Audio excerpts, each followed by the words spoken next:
Hola compañeras, compañeros, saludos desde Brasil.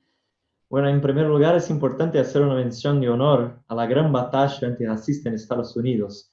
Las protestas de masas contra la policía y el racismo estructural del Estado después del asesinato de George Floyd han cambiado el panorama de pasividad impuesto por la pandemia y ha alterado la situación mundial, con efecto incluso en las movilizaciones de Brasil. En el corazón del imperialismo, la esmagadora mayoría de la población blanca apoya las manifestaciones de Black Lives Matter, debilitando Trump, pero también está planteada la necesidad de desenmascarar el Partido Demócrata. Como Jimena dijo ayer, nosotros en Left Voice peleamos por reagrupar la vanguardia por un partido revolucionario en Estados Unidos. Bueno, en América Latina el mapa de irrupción del movimiento de masas el año pasado ha sido más extendido que el del ciclo 2000-2005. Desde Puerto Rico, Honduras, Haití, Ecuador, Chile, Colombia, hasta la resistencia al golpe en Bolivia, la lucha de clases ha marcado el escenario de 2019. Y del otro lado del Atlántico, con la gran lucha obrera en Francia. Este retorno de la lucha de clases en América Latina no se daba sin contradicciones, ya que hay también un polo reaccionario en Brasil con Bolsonaro y el propio golpe de Estado en Bolivia. La pandemia cambió el panorama, pero no ha eliminado ninguno de los factores que las habían provocado, sino que han agravado la crisis económica y social, planteando el terreno para enfrentamientos superiores entre las clases. Y hay que ver en esto el marco general de la miseria que se incrementa en esta nueva crisis histórica, ¿no? Que solo tiene paralelo la Gran Depresión de 29 y que se apoya sobre todos los problemas no resueltos de la crisis de 2008. El imperialismo mundial, especialmente Estados Unidos, subordina y saquea a los pueblos de América Latina. Mismo China, no siendo un país imperialista, pero teniendo rasgos así, disputa ciertos nichos de exploración en la región. Todo nuestro combate acá es por la independencia de clases contra el imperialismo, sus golpes y contra todas las variantes patronales. La burguesía quiere una nueva reestructuración productiva, generalizar la uberización del trabajo.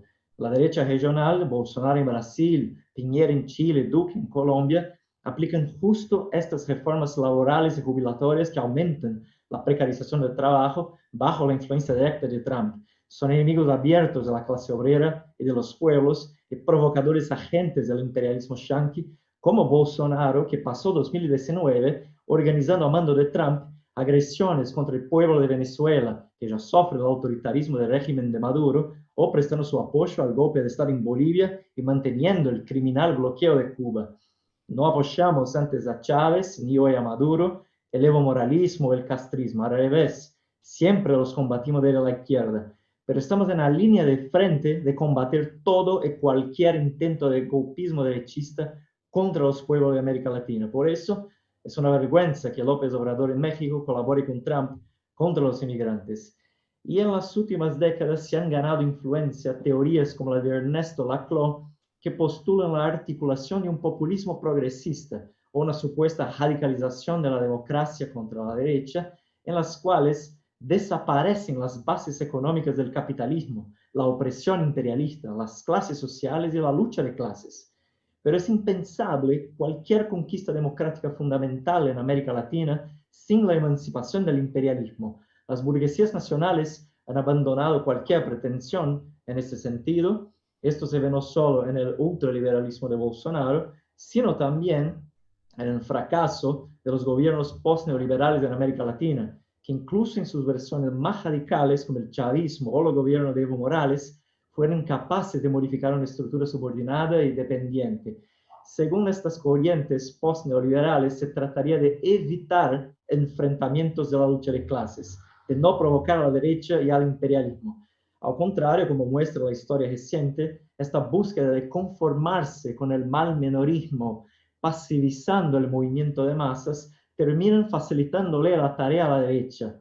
Los vimos ahora en el caso de Evo Morales y el MAS, legitimando el golpe cívico-militar y dándole la espalda a la resistencia. Otra experiencia la tuvimos en Brasil. Los gobiernos de PT, Lula y Dilma se apoyaron en los agentes sociales del golpe institucional.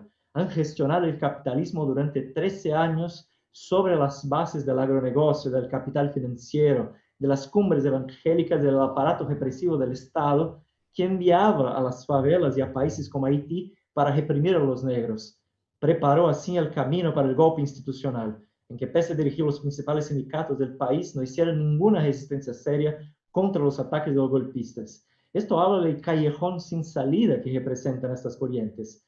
Contra las tesis de Laclau, América Latina ha aprobado, por la debacle de los progresismos, la teoría de la revolución permanente de Trotsky, según la cual la resolución íntegra y efectiva de los fines democráticos es inescindible de las transformaciones estructurales, de la ruptura de las cadenas que nos someten al imperialismo. Y de aquí la importancia de los procesos más avanzados de la primavera latinoamericana en 2019 y las lecciones que nos dejan. Entre ellas menciono tres.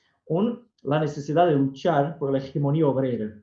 Las jornadas revolucionarias de Ecuador contra Lenín Moreno dejaron planteadas la importancia de la alianza entre los trabajadores de las ciudades y el movimiento indígena campesino, alianza que la conducción de la CONAIE y de los sindicatos buscaron por todos los medios impedir. Dos, la batalla por desplegar toda la fuerza de la clase trabajadora que controla todas las posiciones estratégicas que hacen funcionar la sociedad y por eso puede ser el sujeto hegemónico de emancipación, como lo empezó a mostrar la heroica resistencia contra el golpe en Bolivia, en particular en El Alto y Cochabamba, que tuvo como emblema el bloqueo de la planta de combustible en Sencata, una posición estratégica que dejó desabastecida La Paz y que de profundizarse tenía el potencial de tomar una dinámica similar a la guerra del gas de 2003, pero donde la dirección de la COB se puso contra la resistencia a los golpistas e incluso apoyó el golpe al inicio. También, como el pasado 12 de noviembre, con la huelga general en Chile, cuando los trabajadores han intervenido con sus propios métodos con los portuarios, sectores mineros, docentes, la salud, para paralizar el país y tomar los reclamos de todos los sectores oprimidos. Una fuerza que de desplegarse es capaz de derrotar a estos gobiernos entreguistas y abrir la perspectiva del poder de los trabajadores. Perspectiva esta que en Chile el reformismo y la burocracia sindical del Partido Comunista y el Frente Amplio pusieron todo su empeño en evitar. Y tres, la pelea por la autoorganización de las masas y en perspectiva por desarrollar un poder propio de la clase trabajadora y los oprimidos, capaz de enfrentar el Estado capitalista. De ahí la importancia del desarrollo de coordinadoras y organismos de autoorganización que incluso en sus formas iniciales son fundamentales para unir los diferentes sectores de la clase trabajadora, para fortalecer tácticas como el Frente Único Obrero, golpear juntos, marchar separados, según Lenin, frente a la burocracia, así como articular las posiciones estratégicas con el territorio, los sindicatos con los movimientos, la juventud con la clase obrera, para organizar la autodefensa frente a la represión. Ejemplo en este sentido es el Comité de Emergencia y Resguardo que se conformó en Antofagasta, en Chile, de la cual hablaba Lester, a donde intervenimos con el Partido de Trabajadores Revolucionarios.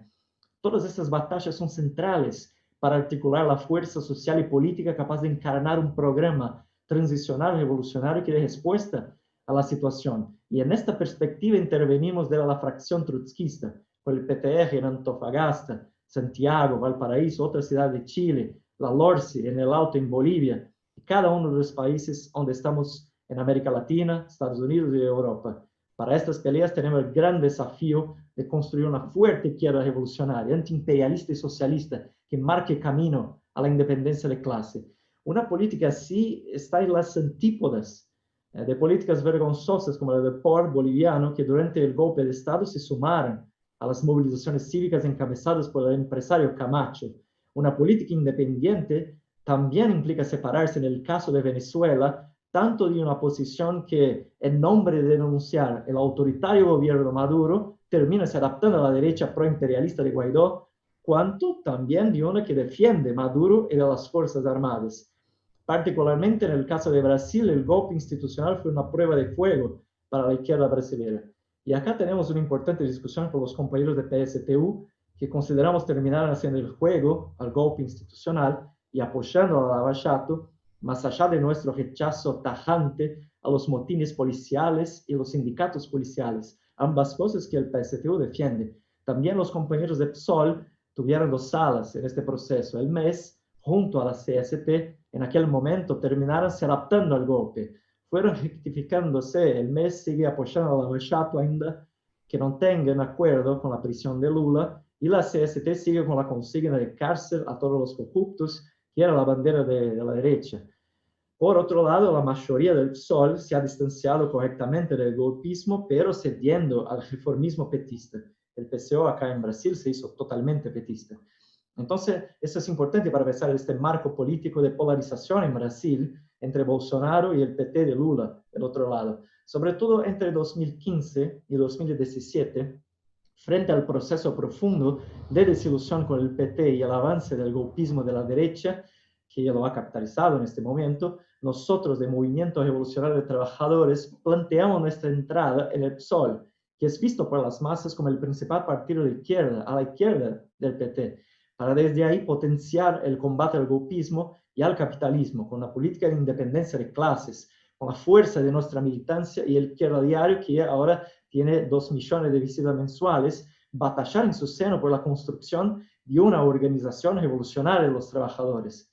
El PSOL, sin embargo, se ha negado a permitir nuestra entrada, justamente porque desde el MGT siempre mantuvimos una crítica y combate intransigente a toda política de colaboración de clases de sus direcciones, sea en el pasado, a la Lava Jato y el bonapartismo judicial, sea ahora por sus alianzas con el PT o incluso partidos burgueses, como el PDT, el PSB en las elecciones. Los compañeros de contrapoder, Plinio está acá, del bloque de izquierda de PSOL, hacen este combate correcto contra este tipo de adaptación. Sin confundirlo jamás con cualquier tipo de compromiso político, lanzamos en el pasado y ahora en estas elecciones candidaturas independientes, utilizando democráticamente la leyenda del PSOL, algo que no se practica en países como Argentina, frente al ultra restrictivo régimen electoral brasileño, que impide que trabajadores y organizaciones sin legalidad puedan tener candidatos. No se puede responder la crisis en Brasil con políticas como el impeachment, que PSOL y PSTU defienden junto al PT y otras alas del régimen, que significaría un gobierno del general Mourão y la manutención del régimen golpista en conjunto y del programa antiobrero de Bolsonaro y Guedes.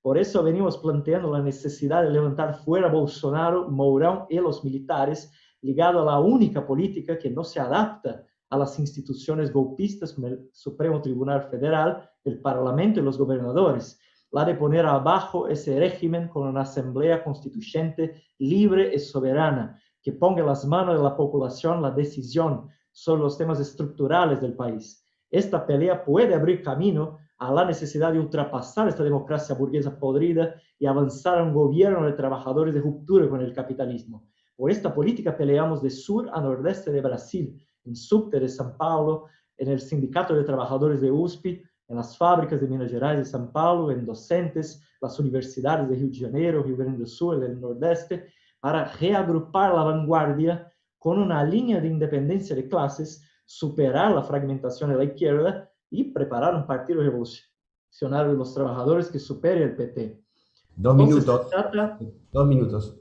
Claro, se trata de una disyuntiva estratégica o una izquierda que luche consecuentemente por la independencia de clases para articular la alianza social de la clase obrera y de los oprimidos, las posiciones estratégicas, como en Chile y Bolivia y diversos otros países, desarrollar la autoorganización para un programa transicional revolucionario o terminar en una izquierda que se adapta a los límites de lo que permite el régimen burgués. Por fin, contra el imperialismo y la sumisión de América Latina, la teoría de la revolución permanente de Trotsky tiene plena actualidad para nuestra región. Solo gobiernos de los trabajadores, aliados a los sectores campesinos pobres, indígenas y demás oprimidos, puede cumplir las tareas democráticas estructurales, como la revolución agraria y la expulsión del imperialismo. La batalla por la construcción del socialismo a nivel mundial es la condición para avanzar a la integración de América Latina, así como nuestra batalla por una federación de repúblicas socialistas de América Latina, una palanca para la expansión de la revolución mundial. Hay que pelear por partidos revolucionarios a nivel nacional e internacional por estos grandes objetivos en camino de lograr el comunismo. Yo termino acá. Muchas gracias, compañeros.